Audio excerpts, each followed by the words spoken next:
Sable took a sharp breath as her flashlight revealed a churning black fog at the base of the impossibly long staircase. The sight of it sent a chill down her spine. She knew this fog. It was the same dark mist that had swallowed Mikaela whole on the night of the Halloween festival. Sable hesitated, her heart pounding against her ribs, torn between self-preservation and the curious draw to something far more dangerous. Every nerve in her body screamed at her to turn back, to flee towards the light and leave this cursed abyss behind. She knew what horrors lurked within, what awaited beyond the veil of this unholy haze. And yet, she did not run. Instead, she moved forward, slow and deliberate, allowing the supernaturally dense fog to consume her. The darkness curled around her like twisted fingers, pulling her into its cold embrace. But why? Why would Sable choose to enter the nightmarish realm of the entity willingly? Was it out of ignorance, arrogance, or perhaps a sense of mission? To understand her choice, we must first explore the threads of her childhood, her bond with Mikaela, and the fascination with darkness that had always lingered at the core of her mind. This is Sable's story. Growing up, Sable couldn't shake the feeling that she just didn't belong. She thought for sure she had to be adopted. Her upbeat mother and golf-obsessed father were caricatures of suburban normalcy, as out of place in her life as she was in theirs. They didn't understand her. No one in Greenville did, except Mikaela Reid. Mikaela had been in Sable's life since 3rd grade, where they became quick friends. Before that, Sable had been utterly alone, an outcast in a world of girls who cherished ponies and dolls and make-believe tea parties. Sable, however, preferred bugs and lizards and going on bike rides and playing in the dirt. Halloween, with its dark magic and whispers of the unknown, was her favorite holiday. When Sable dyed her hair purple in the 8th grade, her mother was furious and her father couldn't care less. But Mikaela, she understood. She always did. Mikaela was there with her when she pierced her ears and chose her first tattoo, etched in a place her parents would never see. Mikaela, however, had opted out of getting her own tattoo, her fascination with the dark being more of a flirtation than a commitment. But for Sable, it was different. The dark side held the truth. She felt at home in it, not as rebellion, but as revelation. Her fascination with it unsettled her parents and teachers and set her apart in ways that felt both isolating and inevitable. They called her a goth, slapped a label on her as if it explained anything. But for Sable, the allure of horror films, the intrigue of the occult, went far deeper than any label could convey. She saw the cracks beneath the polished veneer of her parents' perfect world. The suburbia they worshipped, with its bright smiles and manicured lawns, was a facade. Beneath it lay shadows they refused to face. They lived as if pretending was enough to stave off the inevitable, as if denial could cheat death. But Sable knew better. She saw the darkness for what it was, real, unyielding, inescapable. Death moved silently among them, and no one was immune. She didn't fear it. She embraced the knowledge, finding a grim comfort in its certainty. While the rest of the world clung to illusions, Sable walked the edge, knowing the truth that no one could escape this place alive. Mikaela pulled some strings to get Sable a job at Moonstone, the only shop in town eccentric enough to take her on. It suited Sable perfectly, with its creaky floors, shelves stuffed with various knickknacks, and the mixed scents of incense, espresso beans, and baked goods lingering in the air. In addition to working there, Sable juggled classes at the local college and hosted a rogue shortwave radio show from her attic called All Things Wicked This Night. It was her brainchild, a dark dive into the shadows of the world. Every episode crackled with mystery, each segment an ode to the macabre. And when they weren't spinning tales of dread for their small but devoted audience, Sable and Mikaela were catching late-night horror flicks at the Greenville's lone rundown theater. Their movie nights were always followed by spirited on-air debates.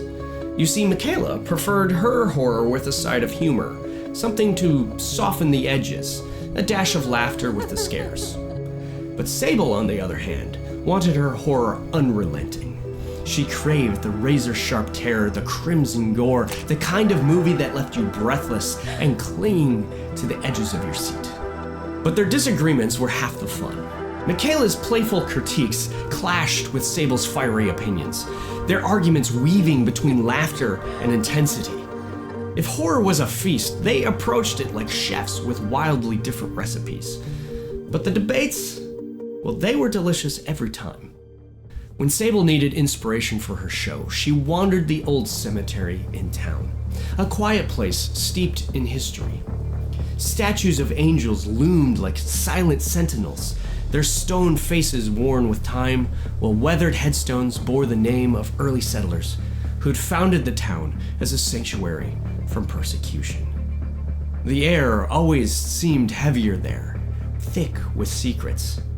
Sable often wove the cemetery's history into their show, crafting stories about the town's origins, strange sightings, unexplained disappearances. She formed a theory that the town's roots were tangled with something dark, something that still lingered. Their listeners had theories of their own. One caller insisted the town was built over a fracture, an invisible seam where worlds overlapped. Another spoke of an ancient cult that had opened such fractures through rituals to dark gods or demons. One particularly unnerving theory described those lost to these fractures as a feast for an elder god that fed on the emotions of pain, fear, and misery. And the most unsettling of all was one caller that claimed it wasn't a fracture, but the unknown. A creature born from imagination, feeding on those foolish enough to think of it. Sable loved these debates, the way the eerie ideas snowballed and combined into something bigger and stranger. To her, they were more than just stories. They were the lifeblood of her show. The thrill of discussing real-world horror always left her buzzing. That is until the day horror stopped being abstract and became truly real to her. One evening, after close, under the dim, flickering light of the cafe's back room, Sable leaned across the counter and issued Mikaela a challenge. The Moonstone's annual Halloween festival was just weeks away, and Sable wanted something bold, something unforgettable. Tell a real horror story, Mikaela, she urged, her voice low and charged. Scare the hell out of everyone. Stop playing it safe. Embrace the terror. Tell them about the unknown. Make them imagine it, believe it. Make them wonder if it might step onto the stage right there in the middle of the festival. Mikaela's laugh was quick but nervous as she fiddled with her bracelet. Sable pressed on, her tone intensifying. Nothing, she said, terrifies an audience more than a story that feels alive, something that could kill them right where they sit. Mikaela's laughter faltered, her eyes darting toward the shadowed corners of the shop. You're crazy, she said, forcing a grin. I'm not doing that. Besides, I've already got a story lined up.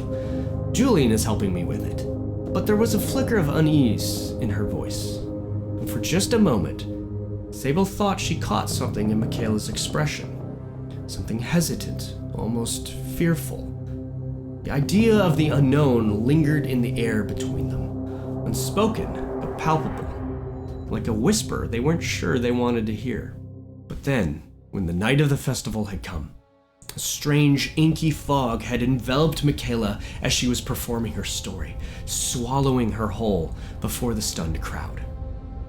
One moment she stood under the dim stage lights, her voice carrying through the room, and the next, she was gone. Consumed by the dark, writhing mist, Sable's breath caught in her throat as a wave of guilt took hold of her. She couldn't shake the feeling that this was somehow all her fault. She had dared Mikaela to embrace the horror, and now she was gone. Her mind raced, piecing together fragments of dread. Did the unknown take her? She had pushed Mikaela to make the audience believe in it, to define it. But wasn't that the rule? You should never try to define it? And then there was her roommate Julian, who also had vanished without a trace. The coincidence felt impossible to ignore. Sable's thoughts churned in a sickening spiral, every thread leading back to the same conclusion, that she had sent Mikaela to her doom. But as the hours stretched into an endless, sleepless night, a darker realization began to surface. Mikaela's story hadn't been about the unknown. No, it had been about something else, another dimension, a place that twisted reality into a nightmare. Sable's pulse quickened as fragments of Mikaela's words replayed in her mind. Descriptions of a world teeming with grotesque creatures, sadistic killers, and horrors that defied comprehension. A place where fear wasn't just a feeling, but a force, relentless and all-consuming. A place where even death was not an escape. Had Mikaela somehow opened a door to that dimension? Had her story been more than fiction? These questions gnawed at Sable, each more horrifying than the last. Whatever had taken Mikaela wasn't done, and Sable could feel it watching, waiting for her to make the next move. This wasn't about the unknown at all. It was something far worse. With this realization, Sable threw herself into investigating the disappearances that had long plagued Greenville. Piece by piece, a disturbing pattern emerged. Most of the vanished had last been seen near the town's theater. Determined to uncover the truth, she dove into the building's history, searching for anything that might explain the connection. Her research unearthed a chilling story. The theater had been constructed over the ruins of an old schoolhouse, a building that had tragically burned to the ground in the 1920s. The fire had claimed the lives of all the students trapped inside, unable to escape the flames. The tragedy left a scar on the town, one that seemed to echo through time. Sable couldn't shake the feeling that she was closing in on something far darker than she had imagined. As she pressed on, Sable discovered that the disappearances hadn't stopped. Recent records showed two teenage brothers, Elias and Alon, who had disappeared from the theater not long ago. Their younger sister Ellen had been the sole witness, but talking to Ellen would prove challenging, as she had been committed to a psychiatric institution shortly after. But Sable knew she needed to speak to Ellen. With no other way to gain access, she posed as a distant relative and managed to get a meeting. Ellen's voice was unsteady, her words fragmented, but her account still sent chills down Sable's spine. She began by confessing that she and her brothers had been there trying to steal old movie posters from a storage room behind the screen. But then her words took a chilling turn. "There's a door," she murmured, her hollow eyes staring past Sable. "A secret door in the basement. It leads to somewhere else. Somewhere dark, cold, and evil." Ellen then begged Sable to stay away from there. Sable's heart pounded, but her determination hardened. She knew she couldn't heed Ellen's warning. Whatever was hidden beneath the theater, whatever passage Ellen spoke of, was the key to understanding the disappearances and possibly stopping them. It was also her only hope to ever see Mikaela again. She knew the answers wouldn't come easily, but she was ready to face whatever horrors lay ahead. Sable made her way to the theater. It didn't take long before she found the door behind the movie screen. With crowbar in hand, she pried the door open, the sound of metal scraping against metal breaking the stillness of the theater. Beyond the door, a narrow stairway groaned beneath her weight as she descended into the damp, suffocating cellar.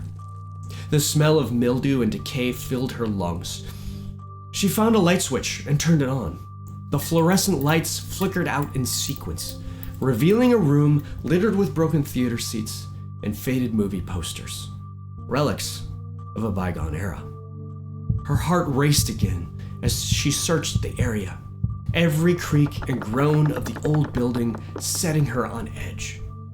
And that's when she saw it, a thick wooden door, barely noticeable, tucked behind an old worn poster of the original Frankenstein.